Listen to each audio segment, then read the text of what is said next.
IT park हिंजवडीला लागून असणाऱ्या म्हाळुंगेमध्ये एका 10 वर्षीय मुलाचा जीव गेलेला आहे आणि याला कारणीभूत ठरला आहे ते खड्डे. जे दृश्य आपल्याला दिसत आहेत त्या खड्ड्यांमुळेच हा जीव गेलेला आहे.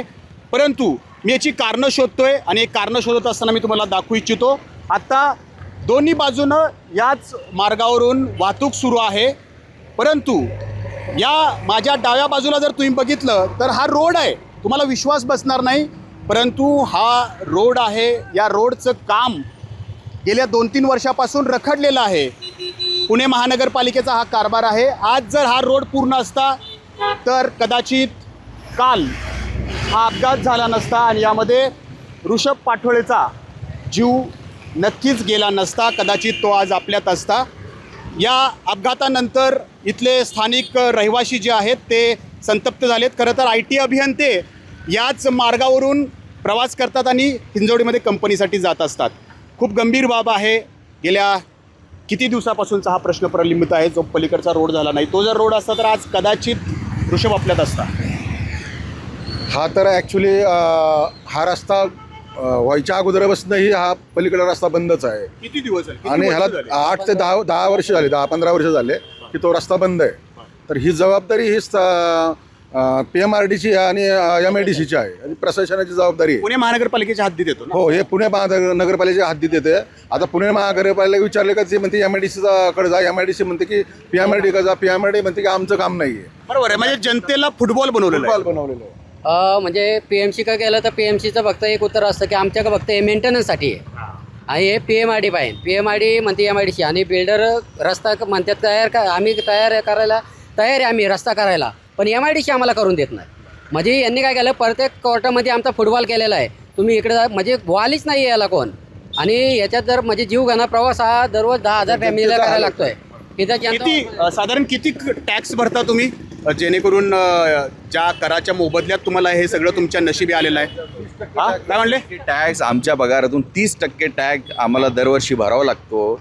आणि असे रस्ते आम्हाला आज या रस्त्यावर चालता सुद्धा येत नाही. सामान्य माणसांना चालाव का टू व्हीलर चालाव, टू व्हीलर एक माणूस, एक 11 वर्षाचा माणूस, 1 वर्षाचा लेकरू इथे जीव गेला आहे. चालणं सुद्धा मुश्किल आहे अशा रोडवर. 30% टॅक्स भरून जर असे रोड आम्हाला मिळत असतील तर कशासाठी आम्ही टॅक्स भरावं, कशासाठी टॅक्स भरावं? काय आलं म्हटले? आता आम्ही फ्लॅट घेतल्यानंतर आमचं टाउनशिप मेंटेनन्स जवळजवळ 30,000 रुपये प्रत्येक बिल्डरने घेतलेले आहे, गोदरेज VTP. आणि प्रत्येकाने एवढं मेंटेनन्स 30,000 भरूनही रस्त्याची अशी दुरवस्था असेल तर आता आम्हाला प्रशासनाला विनंतीने आमची मागणी आहे, हा रस्ता हा ताबडतोड झाला पाहिजे. मी जी माहिती घेतली तर हे IT पार्कमध्ये जेवढे काम करणारे आहेत, कंपनी असतील, कर्मचारी असतील, 30,000 कोटी रुपयांचं महसूल जे आहे ते सरकारला देतं. आणि नशिबी काय येते तुमच्या? 10,000 फ्लॅट आहे त्या टाउनशिपमध्ये. टाउनशिप विकताना गोदरेज बिल्डर आणि VTP बिल्डरने आम्हाला एवढी स्वप्न दाखवली की इथं टाउनशिप होणार आहे, वर्ल्ड क्लास टाउनशिप होणार आहे. पण आज तुम्ही बघाल तर ठीक आहे, आता बिल्डर बघा, हे रोड तर बिल्डरचा नाही आहे, हा रोड प्रशासनाचा आहे. तर प्रशासनाबद्दल तुम्ही बोला की सरकारनं काय तुम्हाला दिलं पाहिजे होतं या सर, ठिकाणी? इसमें 2 चीज़ें हैं. पहला नंबर ये है कि जब कोई बिल्डिंग का कंस्ट्रक्शन करना होता है तो बिल्डर प्लस गवर्नमेंट दोनों सामने साथ में मिलकर काम करता है. तो जब बेसिक इंफ्रास्ट्रक्चर की बात आती है तो आप साथ में मिलकर क्यों नहीं रोड बना रहे हैं? कब कौन अकाउंटेबिलिटी देगा और कितने हमारे फैमिली ऐसा वॉइड, ऐसा अनफॉर्चुनेट इंसिडेंट फेस करेंगे, तब जाके आपकी आंखें खुलेंगी. राइट? सिर्फ ये नहीं, और सिर्फ टैक्सेशन की बात नहीं है. ऑफ कोर्स जितने लोग यहाँ पे हमारे टाउनशिप में रह रहे हैं सब लोग 30 से 40% टैक्सेशन दे रहे हैं, लेकिन उसकी अकाउंटेबिलिटी कौन देने जाएगा? स्वच्छ भारत से, एडुकेशन से, हर चीज़ में तो लोग टैक्सेस ही भर रहे हैं, लेकिन बेसिक इन्फ्रास्ट्रक्चर भी आज हमें नहीं मिल पा रहा है. त्या ठिकाणाहून जे प्रवास करतात त्यामध्ये महिलांचाही समावेश मोठ्या प्रमाणात आहे. काय अडचणी येतात महिलांना अशा ठिकाणाहून प्रवास करताना? कारण पुरुष होते काल आणि त्यांचा पण अपघात झाला. खूप अडचणी आहेत, कारण की आम्हाला क्रॉस करायला पण भीती वाटते. इकडे 100 मीटरवरती स्कूल आहे दादा, तिकडे सगळे मुलं चालत जातात. ठीक आहे, ॲज अ वुमेन और as a man it doesn't matter, पण आम्हाला क्रॉस करायलाच इतकी भीती वाटते की बाबा कुठनं गाडी येईल. समोरचा रस्ता अजून झाला नाही आहे. समोरचा रस्ता झाल्याने म्हणून सगळे इकडनं रॉंग वे येत आहेत. इकडे बॉटल नेक होऊन जातं, कसा चालणार माणूस? आणि कालच्या इन्सिडेंट्स नंतर त्या आईवडिलांवरती आयुष्यभराचा ट्रॉमा झाला ना तो. आणि किती ट्रॉमा पाहिजे ह्यांना? आता परमनंट सोल्युशन हवं आहे, दॅट्स इट. सिनियर सिटीजन पण मोठ्या प्रमाणात इथं असतात. काय अवस्था होती सर? हम लोग सबसे ज़्यादा टैक्स दे रहे हैं. जितने भी सर्विसमैन हैं एक्स सर्विसमैन हैं, सब हर जगह टैक्स दे रहे हैं। 40% टैक्स हम इधर ही दे रहे हैं। इसके अलावा जो भी चीज़ परचेस करते हैं सब में जीएसटी हमको लगता है। इस हिसाब से हम लोगों को 55% टोटल सैलरी का हमारा टैक्स में जाता है। हम घर छोड़ के यहाँ आए तो किस लिए आए? ताकि हमारे बच्चे अच्छे एजुकेट कर ले हो जाए, बोलिए अच्छे एजुकेट हो जाएं और देश की सेवा में आगे बढ़ सकें। देश की सेवा में म्हणजे भविष्य, उज्ज्वल भविष्य घडवण्यासाठी तुम्ही इथं आलेला आहात. खरं तर म्हणजे दुचाकी चालवणं सोडा, 4 व्हीलर चालवणं सोडा, इथं तर चालणं पण मुश्किल झालंय. माफ़ कीजिए, मैं हिंदी में बोल सकता हूँ, हिंदी में. यहाँ पे बाइक चलाना छोड़ दो, कार चलाना छोड़ दो, यहाँ पे आप पैदल भी नहीं चल सकते. नहीं चल ये इतना बुरी हालत है कि जब भी बारिश होता है सड़क के किनारा कहीं जा नहीं सकते. रोड हर जगह फिसलता है, हर जगह फिसलता है. और कोई भी होगा, कोई भी उम्र का होगा, हम तो वैसे एजड लोगों के लिए तो ज़्यादा प्रॉब्लम है, ज़्यादा स्लिप होता है, बैलेंस रहता नहीं है जनरली, हेड बैलेंस. लेकिन टैक्स हम गवर्नमेंट को दे रहे हैं, कम से कम चलने तो देना चाहिए अपने को.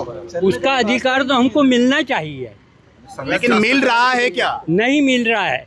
इसके लिए हम इसका विरोध करते हैं. गवर्नमेंट इसे और ध्यान दे, नहीं तो हम भी चक्का जाम वगैरह कार्रवाई आगे करेंगे. उम्र में चक्का जाम करने का आपको टाइम आ रहा है, क्यों लग रहा है आपको? ये कि हम लोगों को टैक्स देने के बाद भी हमको कोई सुविधा नहीं, न तो बिल्डर हमको दे रहा है यहाँ, और न गवर्नमेंट तो बोलता है कि हम लोग पूरे देश में, वर्ल्ड में हम लोग आगे बढ़ रहे हैं. जिस तरह से काय म्हणले, 9 वर्षापूर्वी केलेल्या उद्घाटनाचं township planning, Mhalunge hitech city, हे जे स्वप्न दाखवलं होतं मुख्यमंत्री साहेबांनी, हे ते स्वप्न भंग आहे. हे स्वप्न नव्हतं पाहिलं आम्ही की आम्ही खड्ड्यात राहणारे, चेंबरमध्ये राहणारे किंवा आळ्यायुक्त पाणी येणार. किती रुपयांचा फ्लॅट घेतलाय? इथे मी माझा 1 कोटी रुपयाचा फ्लॅट आहे. 1 कोटी रुपयात खड्ड्यात राहायला दिले ते. अशी परिस्थिती आमची झालेली. आणि हे सगळं टाउनशिप प्लॅनिंग जे आहे ते मुख्यमंत्री ऑफिसमधूनच थांबलेलं आहे. तिथनं जर जोपर्यंत हे पुढे जात नाही तोपर्यंत हा परमनंट रोड होणार नाही. PMC फक्त डागडुजी करणार आहे याला. बेसिक राईट्स आहेत. असं पण आहे की आम्ही काहीतरी असं वेगळं मागतोय. बेसिक राईट्स आहेत, रस्ते, चालायला मूलभूत गरजा रस्ता, आहे. एक्झॅक्टली चालायला रस्ता, बेसिक राईट्स. हे पण ते जर देऊ शकत नाही तर आता काय बोलायचं? काय म्हणतात ते अच्छे दिन आलेले? अच्छे दिन आएंगे, हम टेम्परेरी सोल्यूशन देंगे, उसके बाद आप अपना देख लो. अच्छे दिन सिर्फ पॉलिटिशियन लोगों के उनका हैं, time आ ही नहीं सामान्य कशा माणसं. अर्थानं म्हणताय तुम्ही राजकीयांचे अच्छे कारण दिवस? की आम्ही आजही इतकी आम्हाला रस्ता, पाणी, स्ट्रीट लाईट काही सुविधा दिलेली नाहीये. त्यांना कसे आजचे दिन आहे? हा, आणि ते व्यवस्थित AC गाडीमध्ये बसून जातात आणि प्रत्येक 15 दिवसाला कॉन्ट्रॅक्ट दिलं जातं रस्त्याचं. डागडुजी करतात, म्हणजे कॉन्ट्रॅक्टरचा एक हिस्सा भरला जातो आणि सामान्य लोकांचे हाल होतात. कंत्राटदारासाठी सरकार काम करतं. हो, बरोबर. आणि लोकांची ते बळी जात आहेत. कालच आमच्या इथे 11 वर्षाच्या मुलाचा बळी गेलेला आहे. आणि आजवर किती ॲक्सिडेंट झाले असतील इथं? भरपूर झाले. मी सांगतो तुम्हाला, 1 किलोमीटरच्या रेडियसमध्ये 2 इंटरनॅशनल स्कूल आहे. 9पेक्षा जास्त प्री स्कूल्स आहेत. लहान मुलं आणि मोठे मुलं आहेत. ऑल लेडीज ड्रॉप करायला जातात, ऑल सिनियर सिटीजन ड्रॉप करायला जातात, बिकॉज पॅरेंट्स आय टीमध्ये जॉब करतात. सो एवढं रिस्की आहे. मी स्वतःहून जेव्हा माझ्या मुलाला सोडायला जातो आहे ना, 4 ते 5 बाईक फिसलून पडतात स्कूलला जाताना. ते मुलं चिखलात पडतात, हे पडतात.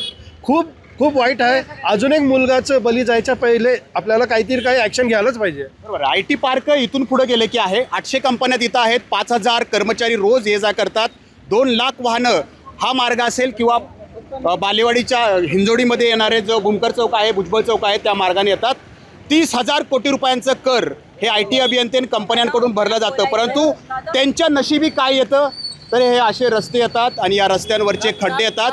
1-1 कोटी रुपये देऊन या ठिकाणी हे सगळे जे आहेत ते या घरामध्ये राहतात. परंतु या 1 कोटीच्या बदल्यात त्यांना काय मिळतं आहे तर खड्ड्यात राहण्याची वेळ या ठिकाणी त्यांच्यावरती येत आहे. प्रशासन आता तरी लक्ष देणार का? सरकार आता तरी पावलं उचलणार का? हे पाहणं महत्त्वाचं राहणार आहे. आणखी जीव जाण्याची वाट आता सरकारनं पाहू नये ही एक प्रांजळ अपेक्षा या सगळ्या ग्रामस्थांची आहे. Cameraman Shailesh Jadhav, Naji Mulla, ABP Majha, Balewadi, Pune. ABP माझा, उघडा डोळे बघा नीट.